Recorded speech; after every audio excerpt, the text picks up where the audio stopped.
네, 여러분 안녕하세요. 갓즘 말씀 함기 히즈스토리 큐티 나눔 시간입니다. 오늘 말씀은 사무엘하 12장 1절에서 14절까지의 말씀입니다. 오늘 말씀에서는 다윗이 악한 일을 행한 것들, 그 악한 일이라고 하는 것은 우리아의 아내 밧세바를 범하고 또 임신을 시키고 전투 중에 있는 그 우리아를 불러들여서 밧세바가 임신한 그 소식을 이렇게 물타기 하려고 그래서 아내와 잠자리를 하게 만들어서 그 밧세바가 임신한 아이가 우리아의 아이인 것처럼 착각하게 만들려고 하는 그런 행동들. 하지만 그 모든 계획들이 실패로 돌아가자 우리아를 전쟁의 가장 맹렬한 곳으로 내몰아서 죽게 만드는 그 모든 죄악들, 그런 내용들에 대해서 하나님께서 나단 선지자를 보내셔서 이제 다윗을 책망하시고 깨닫게 하는 내용이 담겨 있습니다. 다윗은 나단 선지자를 만나고 나단 선지자가 이제 비유를 들어서 다윗에게 말을 해요. 그러니까 전혀 자기 이야기라고 생각을 못 합니다. 그래서 두 사람이 있는데 한 사람은 부자고 한 사람은 가난한 사람인데 부자에게는 많은 양과 소들이 있고 또 가난한 자에게는 작은 암양 새끼 한 마리밖에 없는데 어느 날 부자에게 그 손님이 찾아왔고 그래서 짐승을 아주 많이 갖고 있는 그 부자가 자기 짐승으로 잡아서 손님을 대접해도 되는데 이 가난한 자에게 단 한 마리밖에 없는 암양, 가난한 자의 컵으로 마시고 이 사람이 너무너무 예뻐하고 사랑해서 잘 때도 끌어안고 자고 자기 자녀들과 함께 지내는 마치 딸처럼 여기는 그 암양을 빼앗아다가 잡아서 자기에게 온 손님을 대접한 거예요. 부자가. 이 사람 어떻게 되냐? 다윗에게 말하니까 다윗이 굉장히 분노하면서 그런 자는 반드시 죽어야 된다. 하나님이 살아계신데 저런 자를 살려두시면 안 된다. 그런 사람은 정말 가만히 둬서는 안 된다. 어떻게 그 가난한 자의 한 마리밖에 없는 양을 그렇게 자기 마음대로 할 수 있냐? 정말 나쁜 인간이다. 4배나 갚아줘야 되고 절대 그런 자는 가만히 둬서는 안 된다 라고 얘기하니까 이 7절에 나단이 다윗에게 이르되 당신이 그 사람이라. 제가 이제 그 현장감을 살려서 말해볼게요. 나단이 다윗에게 이르되 네가 그 사람이야. 네. 네 얘기야, 네 말. 이 부자가 가난한 자의 한 마리밖에 없는 암양 새끼를 뺏어서 차지한 건 네가 한 짓이야. 이렇게 말한 거예요. 그러니까 다윗이 그 말에 완전 팍 무너져 버린 거죠. 잘 숨겼다고 생각했어요. 아무도 모를 거다. 이제 우리아도 죽었으니 밧세바를 내가 데리고 살면 뭐 거기서 이제 결혼했으니까 아이를 낳을 수도 있는 거고 누가 아무도 모를 거다 이거는. 그리고 내가 왕인데 누가 뭐라고 할 수 있겠냐. 그런데 하나님은 뭐라고 하실 수 있는 거예요. 하나님이 다윗에게 그의 죄악을 말씀하시죠. 다윗이 그 말을 듣고 돌이켜 하나님 잘못했습니다. 내가 하나님 앞에 죄를 범했습니다 라고 말하지만 하나님께서는 그 죄의 대가로 인해서 너의 집에 10절에 칼이 내 집에서 영원토록 떠나지 않을 것이다. 그러니까 피해 저주, 계속 싸움이 일어나고 문제가 일어난다는 거예요.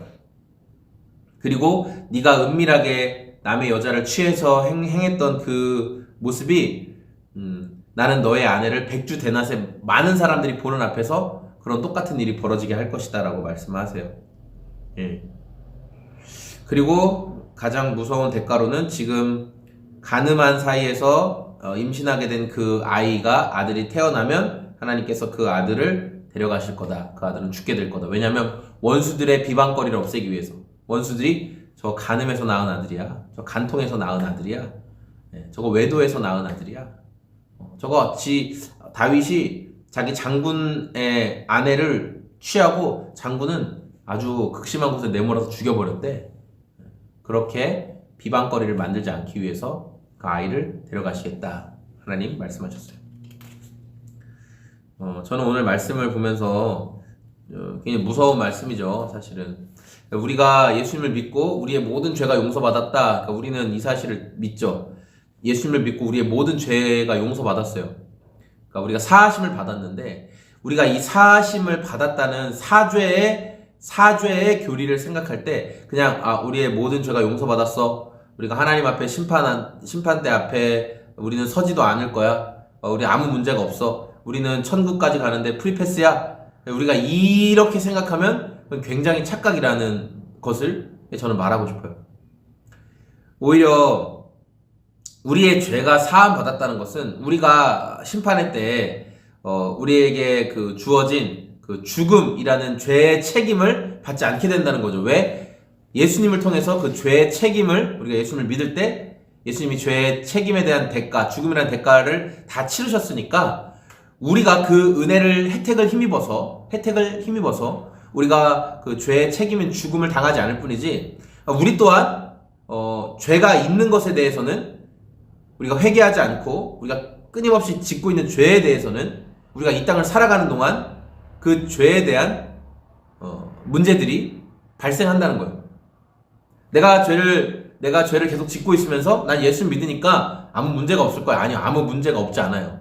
우리가 그 죄에서 돌이키고 그 죄를 더 이상 짓지 않아야만 문제가 안 생기는 거지, 계속 죄를 짓고 있으면서 나는 문제가 생기지 않을 거야 라고 말하는 건 그거는 진짜 바보 같은 생각이죠. 뭐 예를 들어서 여러분, 우리가 뭐 드러내놓고 여러분 실정법을 어기고 그런 건 잘 안 하실 거 아니에요.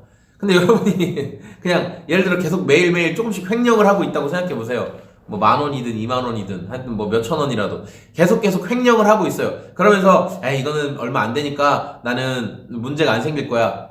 나는 이거 철저하게 잘 횡령하니까 나중에 세무조사 같은 거 들어오면 걸리게 돼 있는 거죠. 그러면 바꿔서 실정법을 어기는 게 아니라 우리는 하나님의 법을 지키는 사람들인데, 여러분이 매일매일 은밀하게 짓고 있는 죄가 있다고 생각해보세요. 여러분 각자 있죠? 은밀하게 여러분 죄를 짓고 있어요. 저에게도 하는 말이에요. 은밀하게. 우리의 생각으로, 우리의 마음으로, 우리 눈으로, 우리의 말로, 우리 태도로, 운전하면서 막 확 분노하고, 막 미운 사람 있을 때 겉으로는 하하 하지만 속으로는 저런 인간 저거 쓰레기 같은 인간, 뭐 이런 거. 우리가 매일매일 짓고 있는 실정법을, 세상의 법을, 대한민국 법을 어기는 것은 아니지만 하나님의 기준으로 볼 때는 미워하는 것, 살인하는 것, 간음하는 것, 그런 죄를 짓고 있다면 이거에 대한 대가가 있다라는 거예요. 우리는 마치 그런 대가도 없을 것처럼 생각해요. 예수를 믿으니까 그런 것이 완전히 자유롭다, 이제 그런 내가 뭐 죄를 지어도 거기에서 완전히 자유롭다 생각하지만 그렇지 않다라는 거예요. 오늘 이 말씀을 통해 보면 그렇지 않다라는 거예요. 우리가 은밀하게 계속 그 하나님 눈을 피하는 척하면서, 하나님 눈을 피할 수 없는데 하나님의 눈을 피했다고 생각하면서 은밀하게 계속 죄를 짓고 있으면 사탄에 참소할 거리를 만들어주는 거죠. 이건 언제 여러분 딱 떠오르는 줄 아세요? 여러분 기도할 때 뭔가 주님을 위해서 뭔가 하고 싶은데, 그래서 기도하고 있을 때 그때 이 사탄의 참소가 여러분을 딱 공격하는 거예요. 내가 하나님 제가 이렇게 하기를 원합니다 기도할 때 그때 사탄이 딱 바로 참소해요. 너 지금 이런 짓 계속 하고 있잖아. 너 지금 이런 짓 계속 끊지 못하고 계속 하고 있잖아. 그런 네가 뭐 사람을 사랑하겠다고? 네 가족한테도 존중하고 사랑하지도 못하는 너까지 인간이 뭐 누구를 사랑해? 뭐 선교사로 보내주세요. 주님 목회자가 돼서 뭐 주님의 영광을 돌릴게요. 주님 거룩한 성도로서 제 곁에 있는 누구를 뭐 할게요. 네 주변에 뭐 노숙인들, 가난한 사람들에게도 그런 경멸한 눈빛을 보내는 네가 누구를 사랑한다고 사탄이 바로 그렇게 참소를 해요. 그리고 우리가 은밀한 죄를 계속 짓고 있을 때 우리는 어떤 영적인 큰 손해를 보고 있냐면 주님과의 친밀함을 누리지 못하는 거예요. 죄를 짓고 있으면서 주님과의 친밀함을 누릴 수가 없습니다. 죄를 짓고 있으면서, 죄를 계속 짓고 있다는 것은 성령님의 나를 통치하시는 것, 성령님의 나를 주관하시는 것을 약화시키는 건데, 성령님께 나의 그런 모든 것들을 더 내어드리지 않는 상태인데, 그러면서 내가 주님과 더 친밀함을 누린다? 이건 거짓말이죠. 우리가 죄를 용서받기를 원하는 하나님 앞에 기도하고 회개하면 주님이 우리 죄를 용서하세요. 그러나 오늘 말씀을 통해 기억해야 될 것은 우리가 끊임없이 죄를 짓고 있다면 그 죄에 대한 대가가 우리를 기다리고 있어요. 끊임없이 여러분 몸에 안 좋은 짓을 하면은 그 대가가 몸에 쌓인 데미지로 돌아오는 것처럼, 우리가 계속 죄에 대한 죄를 추구하고 죄를 탐닉하고 그 은밀한 죄 가운데 빠져 살면 그 죄로 말미암아 우리에게 영적인 손해, 그리고 더 나아가서는 하나님께서 돌이키게 하시게 하는 하나님의 회초리, 하나님의 징계, 이 땅을 살아가는 동안 하나님의 자녀를 올바르게 하시려고 하나님의 하시는 징계가 임할 수 있다. 그러니까 우리가 이거를 너무 예수 믿으니까 다 땡이야, 이건 아니라는 거예요. 이런 걸 간과해서는 안 됩니다. 오늘 말씀을 통해 우리가 기억해야 될 것, 우리가 죄를 끊지 않으면, 죄에 대해서 계속 머물러 있으면, 회개하지 않으면, 회개하고 돌이키지 않으면 우리에게 죄의 책임이 있을 수 있다. 이걸 무시하면 우리 구원파 같은 구원관이 되는 거잖아요.